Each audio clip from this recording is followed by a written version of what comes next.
Bonjour à tous, chers amis. Nous sommes à la veille avant le Pessah et nous allons apprendre aujourd'hui la suite, le 8e cours des explications du Rabbi sur la Haggadah. On peut voir les cours précédents sur le site eTorah.fr ainsi que l'application eTorah des années précédentes. On était au milieu de la Haggadah. On a commencé les réponses à Manishtana les années précédentes. Et aujourd'hui, on va continuer avec la suite. Commençons les réponses. On va voir la suite des réponses qui est la suite de la Haggadah, puisque au final, c'est la partie essentielle du Seder, même si beaucoup considèrent la partie essentielle le repas. Il ne faut pas oublier que c'est mitzvah de la Torah, c'est une des 7 mitzvahs du soir de Pessah, de raconter l'histoire de la sortie d'Égypte. Important de la raconter en français, important de comprendre ce qu'on dit. Si quelqu'un qui comprend l'hébreu peut le lire en hébreu, mais quelqu'un qui ne comprend pas, important de comprendre ce qu'on dit. Commençons d'abord sur le fait que le dernier paragraphe qu'on a vu la dernière fois, c'était Mitzvah Aleinu justement, les sapeurs Mitzvah Mitzrayim Kolotala. Et là, on a le devoir de raconter l'histoire de la sortie d'Égypte tout court. Et la Haggadah termine V'chol amarbel les sapeurs Mitzvah Mitzrayim Arizem Meshubar. Tout celui qui parle le plus possible sur l'histoire de la sortie d'Égypte, ça, c'est la meilleure des choses.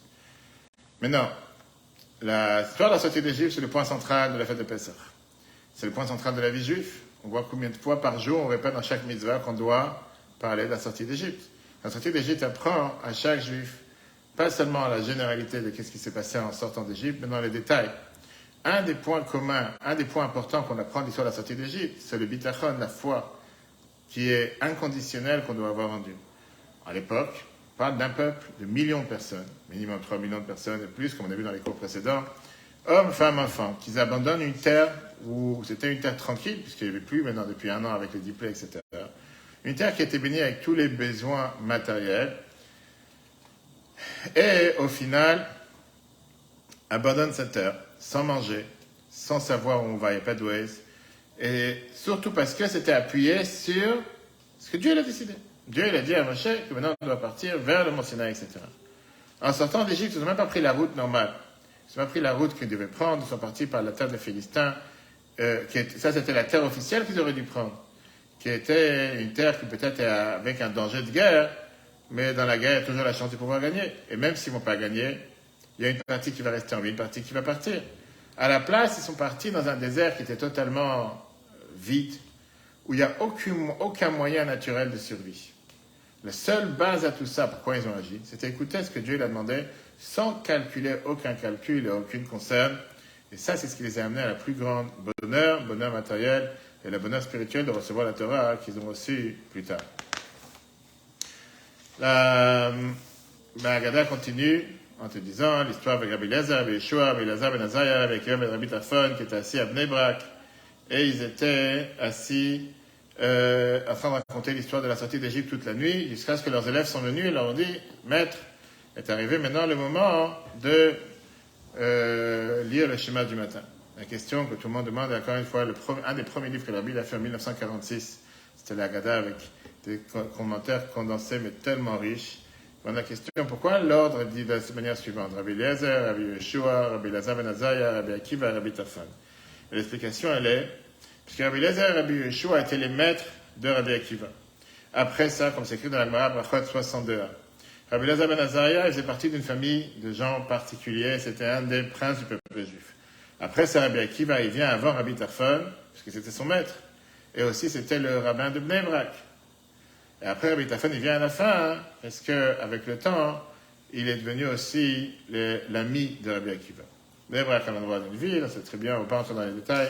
Pourquoi les élèves Quand les élèves, on va avancer avec l'histoire de Rabbi Elazar ben Azariah, comme la Gemara nous raconte, la Gemara Brachot 27, je suis comme si j'ai 70 ans, et je n'ai pas mérité de dire la sortie d'Égypte la nuit. On va voir qu'est-ce que ça veut dire, j'ai pas mérité. C'est quoi cette phrase? Comme j'ai dit, on lit la Haggadah, parfois on ne s'arrête pas sur chaque phrase pour comprendre, jusqu'à ce que Benzema il a expliqué, le man Tiskor se rappelait la sortie d'Égypte tous les jours de ta vie. Les jours de ta vie, c'est les jours. Tous les jours de ta vie, c'est pour dire aussi les nuits. Et les Chachamim te disent, les jours de ta vie, c'est ce monde, le monde en bas, le monde dans lequel nous sommes, et tous les jours de ta vie, c'est les jours de Mashiach. Viens la Gemara Brachot, page 27b, elle t'explique qu'est-ce qui s'est passé avec Rabbi Elazar ben Azariah. Rabbi Elazar ben Azariah, il avait 18 ans quand on a voulu le nommer en tant que président de la Cour suprême. Sa femme elle lui a dit, c'est pas juste, t'as pas encore une barbe blanche, et donc tu es considéré comme un jeune parmi les vieux. Et donc tout d'un coup, il a comme une barbe blanche qui a poussé pendant la nuit. C'est pour ça qu'il a dit, Areani keben shivim shana. Je suis comme si j'ai 70 ans. David te pose la question suivante. Tu penses vraiment que c'est la barbe qui fait le moine? Quel rapport? Si c'est quelqu'un qui est apte à être le dirigeant de la Cour suprême du Sanhedrin, barbe blanche, barbe noire, quelle différence? Dans les mots du Rabbi, s'il était apte à être un nasi, tu as besoin d'avoir une barbe blanche. Et de l'autre côté, si j'ai un doute s'il est apte, parce que tu as une barbe blanche, tu as mis une peinture blanche sur la barbe, ça a été devenu apte et tu peux commencer à siéger à la Cour suprême à Jérusalem. Quel rapport? Rabbi, l'explication est la suivante. Ça, qu'il était intelligent, qu'il était apte, qu'il avait toutes les qualités pour pouvoir faire partie de la Cour suprême, on le savait depuis avant. Alors, quel était l'argument de sa femme? L'argument de sa femme, elle était qu'on a besoin d'avoir une chokhma particulière qui vient en général avec les années. Parce qu'aujourd'hui, en France et dans d'autres pays, dès que quelqu'un a un certain âge, on le jette, on le met à la retraite, ou les gens te disent vivement la retraite à 55 ans, ou bien on ne veut pas employer des gens qui ont un certain âge parce qu'on te dit on n'a pas besoin des seigneurs. La Torah, elle est contre en te disant que quelqu'un qui est âgé, il a beaucoup plus d'expérience. Ce miracle d'avoir aussi ces symboles de vieillesse dans les années, c'est pour montrer à tout le monde le fait qu'en réalité, à l'intérieur de lui, il avait déjà toutes ces qualités. Seulement, c'est ces qualités qui n'ont pas forcément été connues à tout le monde. Alors, lui demande au final, comment il a réussi à peine à 18 ans de pouvoir avoir ces qualités comme si c'était quelqu'un qui a 70 ans. Au final, il a 50 ans d'écart. Pour ça, il faut dire que c'était son Yechus, la généalogie et la famille de qui il venait. La Gemara te dit qu'il venait, c'était la 10e génération de Ezra le scribe. Et donc, il a tout hérité de ses parents, de ses grands-parents, cette sagesse particulière, comme si c'était déjà beaucoup, beaucoup d'années qu'il avait avancé. On sait très bien que la Gemara Edoya, chapitre 2, Mishnah Tête, te dit que la sagesse fait partie des choses qu'un parent il fait hériter à son enfant. Et donc lui, il a reçu ça par héritage, et donc en peu d'années, il a eu cette énorme sagesse que beaucoup d'autres auraient pris beaucoup d'années pour avoir. Donc en deux mots, c'est pas juste une histoire de barbe blanche ou pas barbe blanche, je parle vraiment de quelqu'un qui méritait, qui était apte à être, sauf qu'il manquait le symbole extérieur. Et ça aussi, il a eu. Ça, c'est ce que la Bible explique dans l'Écouté Sichot, volume 7, page 123. On a dit qu'il a dit la phrase suivante, Velo zachiti j'ai pas mérité de dire la sortie d'Égypte la nuit. Qu'est-ce que ça veut dire cette phrase? J'ai pas mérité. Qu'est-ce qu'il a mérité? Dis, parle de la sortie d'Égypte. Alors, d'abord, Velo zachiti. Tu as l'explication de la Mishnah.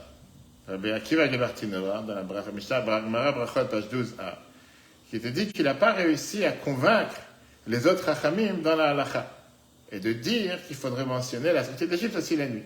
On a vu tout à l'heure qu'il y avait un débat entre les Chachamim, est-ce qu'il faut mentionner Yetziat Mitzrayim, la sortie d'Égypte, la nuit aussi ou pas? Pourquoi? Puisqu'il était seulement comme s'il avait 70 ans, mais en vérité il était très jeune. Alors automatiquement, c'est pas étonnant qu'il n'a pas réussi, qu'il n'a pas mérité qu'on écoute son avis. C'est comme si tu as ici un tribunal avec des juges qui sont tous plus de 50 ans, et tu as un jeune de 15 ans qui arrive et qui va donner son avis. Ok, c'est gentil, mais c'est pas pour ça qu'on va l'écouter, parce qu'on va dire on va d'abord écouter les gens qui sont beaucoup plus âgés.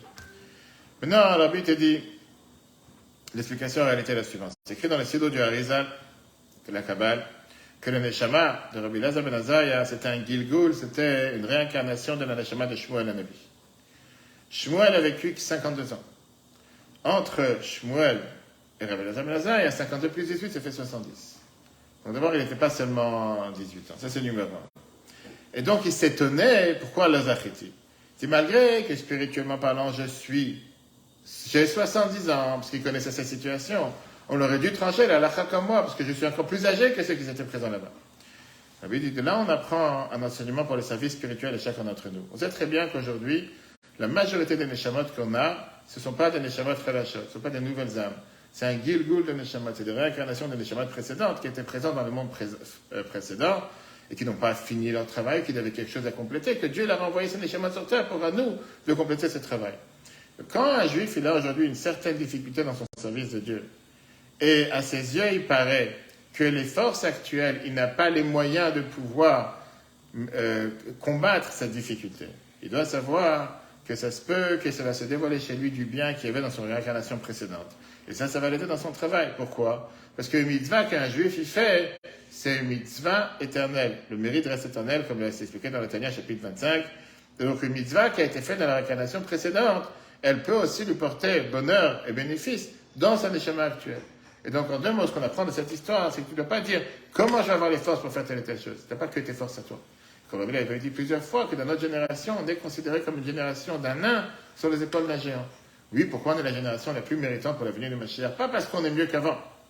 Parce qu'on a derrière nous tout ce que les générations précédentes ils ont déjà fait comme Torah et Mitzvot. Et donc, nous, aujourd'hui, on vient avec la cerise sur les gâteaux. Et donc, on a notre bénéfice à nous, mais surtout tout ce qui a été fait précédemment, que ça n'a pas été oublié. Avant d'entrer dans les détails de Benzoma et tout ce qui a été dit, et là, on continue avec la prochaine phrase, dans laquelle, une fois que la Haggadah commence à te dire l'importance de raconter l'histoire de la sortie d'Égypte, qui est important pour chacun d'entre nous, vient le paragraphe d'après, qui te commence à te détailler les 4 fils. En te disant qu'à chacun de ces 4 fils, tu as le devoir de raconter la Haggadah et la sortie d'Égypte en fonction de comment ça lui appartient. Pourquoi chaque paragraphe commence Baruch? On dit qu'on commence Baruch, Hamakom, Baruch, ou Baruch, Shenatan Torah, Baruch, etc. Ça a été écrit dans ce paragraphe 4 fois le mot Baruch. C'est en fonction des 4 versets qui nous parlent de la mitzvah de Veigat Alebincha, les 4 versets dans la Torah qui te dit qu'il faut raconter l'histoire de la sortie d'Égypte. Puisqu'on n'a pas une bracha particulière sur la mitzvah de sortie d'Égypte. On sait très bien que ça fait une des 7 mitzvahs de ce soir, de raconter l'histoire de la sortie d'Égypte. Il n'y a pas une bracha, Baruch Ata Hashem, le Saper Beitziat Mitzrayim. C'est pour ça que ça a été allusionné, cette mitzvah, dans ces 4 Baruch qui sont dits dans ce paragraphe. Baruch Hamakom, Baruch Hu, Baruch Shenatan et Baruch. C'est la raison pourquoi on a les 4 fois le mot Baruch. On lui demande une autre question intéressante. Pourquoi tout d'un coup tu appelles Dieu ici Makom? Depuis quand on parle de Dieu Makom? On sait très bien que Makom c'est le nom de Dieu. Mais parmi les 70 noms, tu as Kadosh Baruch Hu, Hashem, Elohim, il y a tellement d'autres noms. Pourquoi Baruch Hamakom, Baruch Hu? Tu ne peux pas appeler un autre nom. Et la Bible explique la réponse suivante, que Hamakom, ça parle sur la divinité, comment elle descend sur terre, un droit matériel. Et on parle dans tous les différents attributs de Sphirot, comment Dieu il agit sur terre. Hamakom, ça montre l'endroit, le nom de Dieu, comment il agit dans le monde matériel dans lequel nous nous trouvons. Puisque les Neshamot sont descendus sur terre pour s'habiller dans un corps matériel, on sait très bien que le but pourquoi Dieu a envoyé les Neshamot, c'est pour s'améliorer, être encore mieux qu'avant, dans le monde matériel, donner naissance à des enfants. Et c'est là qu'on a l'existence des 4 fils, puisqu'on va maintenant parler des 4 fils. Pour ça, on fait allusion, on appelle Dieu, avec le mot Hamakom, qui est en lien avec le monde matériel, et pas un autre nom. Ok, la suite. Pourquoi 4 fils et pas plus? 4 fils représentent les 4 mondes. Ça représente aussi les 4 différents matériaux ou matières avec lesquelles Dieu a créé le monde, minéral, végétal, animal et l'être humain, et les 4 différentes lettres du nom de Dieu. Pourquoi on te dit que Neged Abba Banim Dibra Torah?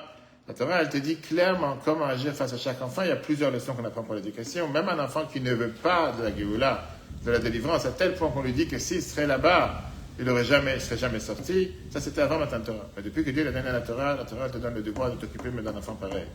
Et te donne le conseil comment te comporter avec lui, jusqu'à ce qu'en fin de compte, il va être un fils de Torah. Et personne n'a le droit de changer une chose pareille en disant, lui, il ne fait pas partie. Lui, t'occupe pas de lui, il n'a rien à faire. Moi, à la fin, je vais raconter une histoire. Encore une fois, en fonction des 4 fils, la Torah, elle a parlé. Le verset te parle d'abord dans la Torah la réponse au rachat, l'enfant mécréant, celui qui ne s'est pas posé de question. Ça, c'est dans le Chumash Shemot. Le verset du Chacham, c'est beaucoup plus tard. Seulement dans le Chumash Dvarim, qui est le dernier des 5 Chumashim, on apprend l'importance qu'il voit dans l'étude de la Torah, etc. Et on apprend aussi le fait d'apprendre avec le Enoïde Alishol et avec le rachat. Pourquoi on a mis le Chacham à côté du rachat, comme on dit chaque année? C'est parce que le rachat, il n'est pas bête. Le mécréant, il n'est pas mauvais. Seulement, ce qu'on appelle la fameuse phrase, Chachamim heima le'ara, il utilise son intelligence pour faire du mal. La Torah te dit, mets-toi à côté du Chacham. Et utilise son intelligence pour faire du bien. C'est pas un idiot, c'est pas quelqu'un qui ne sait pas. Il sait déjà aussi comment poser des questions. Alors, la question qui dérange, encore une fois, bien sûr qu'on dit qu'on répond ça aux enfants, mais c'est pour chacun d'entre nous. Pourquoi on lui dit, si tu aurais été là-bas, tu ne serais pas sauvé? Et là, c'est une question même qui dérange. Comment ça se fait que les Réchaïm qui étaient en sortie d'Égypte, ils ne sont pas sortis? Pourquoi ils sont morts pendant les 3 jours de la plaie des ténèbres? Et de l'autre côté, si parmi ceux qui sont sortis d'Égypte, il n'y a pas de Réchaïm, puisque tu me dis que ceux qui ne voulaient pas sortir, ils sont morts là-bas, alors comment tout d'un coup il y a un rachat parmi le peuple juif? Il ne devait plus y avoir de Réchaïm, puisque les Réchaïm sont morts. De l'autre côté, pourquoi d'abord ils n'ont pas voulu sortir, pourquoi ils sont morts? Mais disons qu'ils sont tous morts. On est sortis d'Égypte sans Réchaïm, oublie maintenant leur rêve. D'accord. Mais au final, ils sont sortis, ils ne sont pas censés avoir de Réchaïm. D'où apparaît un rachat ici? C'est écrit que dans Yecheskel, chapitre 16, que la sortie d'Égypte, il y avait la naissance du peuple juif. Et puisqu'à la naissance du peuple juif, il n'y avait pas d'existence de Réchaïm, d'où ils sont venus après? L'explication, elle est qu'à la sortie d'Égypte, il n'y a pas eu la perfection de se liquider, de se séparer de la Touma de Mitzrayim, la pété de Mitzrayim. Tout le temps qu'on ne s'est pas totalement libéré de la sortie d'Égypte, le mal il est encore là. Et donc il y a encore une place pour avoir ce qu'on appelle un enfant rachat. En 1973, Rabbi te dit, il faudrait comprendre la différence et la question avec l'enfant chacham. Comment s'exprime sa question du fait qu'il est un enfant chacham? Quand tu regardes, tu analyses sa question qui te fait la distinction quels sont ces témoignages, ces lois et ces différentes, on va dire, lois qui sont compréhensibles, parce qu'on sait que c'est les trois composants des mitzvot, ceux qu'on comprend logiquement, que même si Dieu ne nous aurait pas ordonné, on les aurait compris de toute façon, ceux qu'on n'a pas d'explication de toute façon, ceux qu'on les fait par témoignage, on peut comprendre que quand tu as une certaine connaissance dans la Torah, tu comprends les différences des mitzvot, automatiquement tu es censé savoir la réponse. C'est quoi cette question que le Chacham vient et demande? Qu'est-ce que vous êtes en train de faire? Tu es au courant qu'il y a tellement de mitzvot, tu es au courant qu'il y a des différentes catégories de mitzvot, tu ne connais pas la réponse, et tu joues l'idiot. Et qu'est-ce qu'il a besoin d'avoir notre explication? Alors, il faut comprendre, la question du Chacham n'est pas une question superficielle comme ça, qu'est-ce que vous faites? Il sait très bien qu'est-ce qu'on fait, il n'est pas bête. Sa question, elle est comment on peut faire descendre dans des objets matériels de ce monde une lumière spirituelle si élevée par ça qu'on fait une vision matérielle. Tu penses vraiment que Dieu en a à faire si tu as pris les abamets, tu as pris 30 grammes de réfort, et tu as pris 30 grammes de matzah, et tu as bu 4 verres de vin, ça fait toute la différence. C'est ce que Dieu a besoin. C'est d'ailleurs, ça rejoint ce qu'on a vu Shabbat, on a parlé longuement sur le livre des sacrifices. Dieu a besoin, Reach Nichoach Hashem, un merveilleux discours du Rabbi de 1982. Qu'est-ce que ça veut dire une chose pareille? Qu'est-ce que ça veut dire que Dieu il a besoin de Nachad Ruach Lefanai, Shamarti Venaseh Ratzoni? Je suis tellement heureux que tu m'as fait quoi? Un steak, maintenant tu m'as envoyé une grillade, tu m'as donné un steak. Qu'est-ce que c'est? Reach Nichoach Hashem, Rabbi demande comment est-ce possible une chose pareille? Comment est-ce possible qu'on rabaisse Dieu à un niveau qu'il a besoin d'avoir des grillades et qu'il a besoin d'avoir la fumée? Reach Nichoach. Merveilleuse explication, les différences avec Noach, etc. C'est pas le sujet d'aujourd'hui, mais la même question que le Chacham demande. Comment tu peux faire descendre la divinité sur des choses matérielles? Vraiment, tout ce rituel du César, c'est ça qui les dérange. C'est Dieu, il a vraiment besoin que tu fasses une chose pareille. Pour un Chacham, ça aurait été fait des choses spirituellement, comme on fait la fête de Hanouka, on ne fait pas des choses matérielles. Tout d'un coup, il y a tout un rituel autour du matériel, et c'est ça qui fait que tu fais la volonté de Dieu, parce que tu as mangé les abamères, tu as mangé les matzahs, tu as mangé les vins, ça fait toute la différence. Et c'est pour ça qu'il dit Asher Tziva Hashem Elokeinu Etrem, que Dieu vous a ordonné à vous. Avec le mot Etrem, il n'est pas en train de s'exclure comme le rachat. Qu'est-ce que tu m'as avodé à Zot Lachem? Qu'est-ce que vous faites? Parce que moi, je n'ai rien à voir avec tout ça, c'est seulement pour vous et pas pour moi. Mais il est en train d'accentuer sa question. Maintenant qu'on est après la Matan Torah, maintenant qu'on ne fait pas les mitzvot comme les avot, comme les patriarches, que eux, avant Matan Torah, comment ils faisaient les mitzvot, la Gdusha, la sainteté ne pénétrait pas dans le matériel. On sait très bien l'exemple avec Yaakov, c'est écrit dans les ors. Tu mettais les tefilines, après ça jetait par terre avec les bâtons. Les bâtons n'avaient aucune sainteté, aucune Gdusha. Donc pourquoi? Parce que la sainteté ne pénètre pas dans les choses matérielles, c'est deux choses totalement séparées. Donc il dit, comment ça se fait qu'aujourd'hui, après Matan Torah, on peut faire les mitzvot seulement avec des choses matérielles? Pourquoi je ne peux pas faire des choses spirituelles? Comme Kippour, on est comme des anges. On n'a qu'à faire les Seder, Pessah, la même chose, spirituellement. Mais on aurait évité beaucoup de casse-tête, beaucoup d'ennuis, beaucoup de dépenses. Fais les choses spirituellement et la vie est belle. D'une autre manière, la question qui est posée, c'est justement parce qu'il est chacham, justement parce qu'il est intelligent, et qui connaît la différence qu'il y a entre les différentes mitzvot. Sa question, elle vient à te dire en te demandant, puisque le but des mitzvot, c'est quoi? Pour s'attacher avec Dieu. Comment je m'attache avec Dieu en faisant une mitzvah spirituelle, beaucoup plus élevée que des choses matérielles? Donc, toute cette différence et d'autres, au Kimo Mishpatim, ça montre qu'il y a une personne qui est bas, qui est beaucoup plus loin que la volonté de Dieu. Et d'autres, ça veut dire quoi? Que Dieu, il a quelque chose de caché, qu'il faut témoigner sur cette chose qu'on a lien avec Dieu. Chukim, c'est-à-dire que je vais faire des mitzvot en me fatiguant sans même le comprendre. Mais je fatigue, c'est le truc que je comprends. Ça, c'est ce qui lui dérange et c'est à ça qu'on doit lui donner la réponse. Toute une autre explication de ce qu'est la question du Chacham. Quelle réponse on lui donne? On lui donne ça en 1970. On dit à Vademaïn, on dit, c'est quoi? Dieu nous a fait sortir d'Égypte. Mida kenegan mida, mesure pour mesure. De la même manière que Dieu nous a fait sortir d'une situation qui était tellement catastrophique. On était dans le plus profond des choses matérielles et des forces du mal.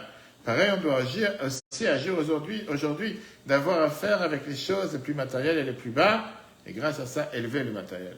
Et comme la Bible écrit dans Yom, que un juif a le devoir d'utiliser le matériel et le transformer en spirituel. Par ça que tu prends de l'argent, tu fais des zakah avec. Par ça que tu prends à manger, tu fais une bracha avec. Par ça que tu fais attention comment tu fais des choses matérielles, les affaires, etc. Tu élèves le matériel et le spirituel. Mais c'est pas suffisant. À part faire les mitzvot matériellement, qui raffinent et qui élèvent les choses matérielles, il faut les faire avec cette soumission et cette volonté de vouloir faire la volonté de Dieu. Et c'est pour ça qu'on répond au Chacham, Asher Tziva Hashem Elokeinu. En fin de compte, on fait les mitzvot, pas parce que j'ai compris toutes ces explications. Toi, tu es un chacham. Tu sais très bien pourquoi on doit le faire. On doit les faire parce que c'est Dieu qui a demandé. Hachem Tziva, Hachem Elokeinu, c'est ça que je dois chercher à faire. Bien sûr qu'il faut avoir les raisons, bien sûr qu'il faut avoir les idées derrière, bien sûr qu'il faut comprendre le pourquoi du comment. Mais c'est pas pour ça que je l'ai fait. Je l'ai fait parce que Dieu l'a donné. Encore une fois, c'est pas une réponse adaptée pour tous. C'est une réponse pour le chacham. En fonction de ta question, je sais ce que tu connais. Ça, c'est la réponse que je te donne. Ça, c'est par rapport au chacham. Continuons à la suite. Ça veut dire, après, là, on a dit Hachem Elokeinu, très bien. Vient le rachat, on a dit, plusieurs lettres, il écrit ça dans le volume des Golkot, chapitre, volume 2, page 308. Il écoutait Sifrat, volume 1, page 250. Il demande la question, comment se fait-il que tu places le rachat à côté du chacham? On explique ça chaque année. Pourquoi le rachat, il est placé à côté du chacham? À la rigueur, tu as dit, le rachat, sois content que tu es assis à table, et toi dans un coin, qu'est-ce que tu vas t'asseoir? Peut-être des gens intelligents, ou des gens pratiquants, tu pratiques rien, reste dans ton coin. Pour nous apprendre plusieurs choses, il y a ici 3 réponses. Première réponse, qu'un enfant rachat, il a aussi de l'espoir. Dieu t'a mis un enfant chacham à côté de toi pour que tu puisses être influencé du chacham et savoir comment tu peux améliorer tes chemins et tes actions. Deuxièmement, le chacham, il n'a pas le droit de dire qu'est-ce que j'en ai à faire du rachat. Il n'a qu'à être perdu dans son domaine. C'est quelqu'un qui n'est pas intéressé à la religion, ça ne me regarde pas. Je reste dans mon coin. Tous les juifs, on est garants les uns des autres. Et chacun, il a le devoir. J'ai écouté un merveilleux discours de Rabbi ce matin, le 11 Nissan 1974. Il dit qu'on doit s'inquiéter de la Metash Moura pour chaque juif que tu as en connaissance dans les 4 coins du monde. Et tout le temps que tu sais qu'il y a un juif dans les 4 coins du monde dans ton entourage, je veux dire, de quel entourage on parle? Pas ton quartier. Dans les 4 coins du monde, qui n'a pas la matzah, tu dois t'inquiéter qu'il a la matzah. Il a dit que ça apportera la guérison pour ceux qui agissent dans ce domaine, puisque la matzah, c'est le pain de la guérison et la foi, etc. Donc la même chose, tu as un devoir d'agir sur l'enfant rachat. Et néanmoins, ne pense pas que parce que tu es chacham, tu resteras chacham éternellement. Tu dois faire attention, que ce n'est pas parce que tu agis sur quelqu'un qui ne fait pas, de ne pas apprendre de lui. Parce que si tu apprends de lui, tu veux devenir comme lui. Et tu ne veux pas apprendre de lui, parce que c'est quelqu'un qui, malheureusement, pas quelqu'un qui est en bon état spirituellement. Et c'est pour ça qu'on apprend dans Bereshit, la pète à Chatan Revet, c'est de savoir faire attention, demander pitié à Dieu, qui t'aide, que tu peux toujours combattre le mal qui est à l'intérieur de toi. On a le temps encore pas? Ok. Rachat, on termine avec le rachat. Le rachat, Mao Omer, on t'a dit le rachat, qu'est-ce qu'il dit?